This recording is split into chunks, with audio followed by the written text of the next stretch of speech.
જય શ્રી કૃષ્ણ મિત્રો, આજે આપણે આવી ગયા છીએ અંબાજી પાસે આવેલું ગબ્બર કે જ્યાં માં અંબાજી જ્યોત સ્વરૂપમાં બિરાજે છે. તો આજે હું તમને ગબ્બર માં અંબાના દર્શન કરાવીશ. તો મિત્રો મારી સાથે મારી ચેનલમાં બન્યા રહેજો.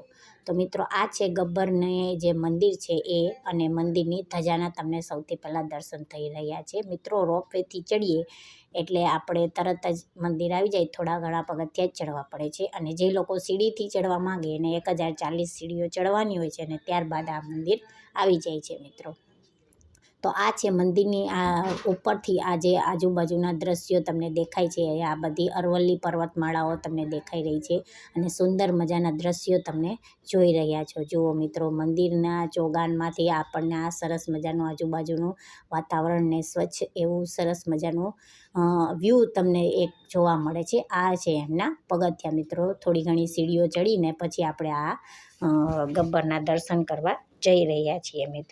તો મિત્રો આ તમે જોઈ શકો છો, 1040 પગથિયા ચડીએ એટલે આપણા ગબ્બરના દર્શન આપણને થાય છે. મિત્રો આ છે મંદિરની પાછળના સાઈડથી આપણે અંદર મંદિરમાં એન્ટ્રી કરવાની હોય છે. મિત્રો જોઈ લો, ત્યાંથી નીચેનો વ્યૂ પણ સરસ મજાનો દેખાય છે. જુઓ, નીચેથી અંબાજી માનું આખો અંબાજી જે સિટી દેખાય છે, અને એની જે પર્વતમાળાઓને જે રસ્તાઓ તમને દેખાઈ રહ્યા છે. મિત્રો અને આ છે મંદિરની પાછળનો ભાગ, કે જ્યાં નાની નાની દુકાનો પણ આવેલી છે, અને ત્યાં મંદિરમાં જે કોઈને પૂજા વિધિ કરવી હોય એનો સામાન પણ મળે છે. અને આ છે પારસ પીપળીના દર્શન, કે જ્યાં કૃષ્ણ ભગવાને બાબરી વિધિ એટલે કે ચોલ ક્રિયા કરી હોવાની માન્યતા આવેલી છે, કે કૃષ્ણ ભગવાનની બાબરીના અહીં ઉતારવામાં આવી હતી. મિત્રો તો આ છે આપણા ગબ્બર માતાજીના જ્યોત સ્વરૂપના દર્શન. જુઓ, અહીંયા અખંડ જ્યોત કાયમ માટે ચાલુ જ રહે છે. અને આ કહેવાય છે મિત્રો, આ જ્યોત આપણે નીચેના અંબાજી મંદિરથી પણ આપણને આ જ્યોતના દર્શન થાય છે. મિત્રો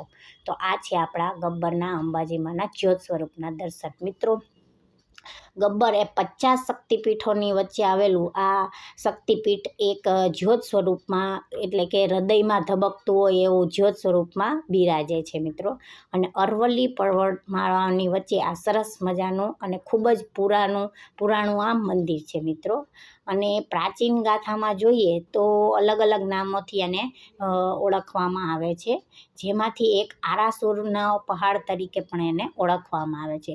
તો મિત્રો આ એક આરાસુરના નામથી પણ ઓળખાય છે.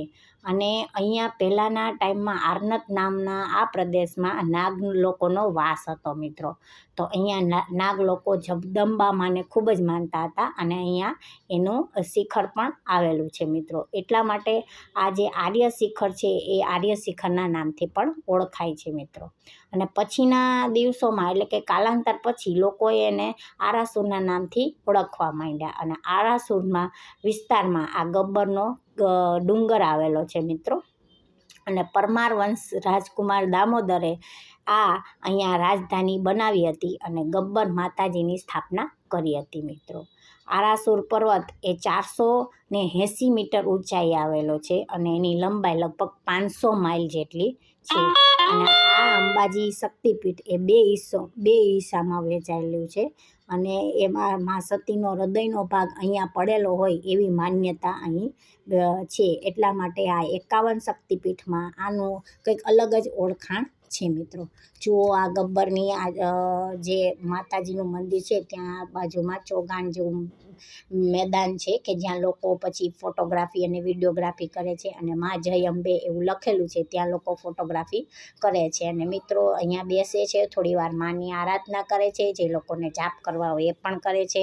અને નાના એવા સ્ટોલ પણ આવેલા છે, કે જ્યાં કપડાં અને કોઈ પણ એવી વસ્તુઓ પણ મળી રહે છે. માતાજીને પૂજાપો અને કપડાં નાના છોકરાઓના પણ મળી રહે છે, કે જે રાજસ્થાની ટાઈપના હોય એ લોકોને ફોટા પડાવવા હોય એ કપડાં પહેરીને એ પણ કરાવી શકે છે. જુઓ, માં જય અંબે એવું લખેલું છે. મિત્રો તો આ છે ગબ્બર માતાજીના દર્શન. મિત્રો અને અહીંયા નાના એવા ઘણા બધા મંદિર પણ આવેલા છે, એના પણ તમને મેં દર્શન કરાવ્યા.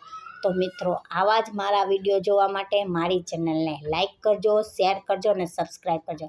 બેલ આઇકન દબાવવાનું ભૂલતા નહીં. તો મિત્રો ફરીથી મળીશું નવા વિડીયો સાથે. ત્યાં સુધી જય શ્રી કૃષ્ણ, આવજો, ટાટા, હર હર મહાદેવ, હર હર મહાદેવ, જય અંબે. મિત્રો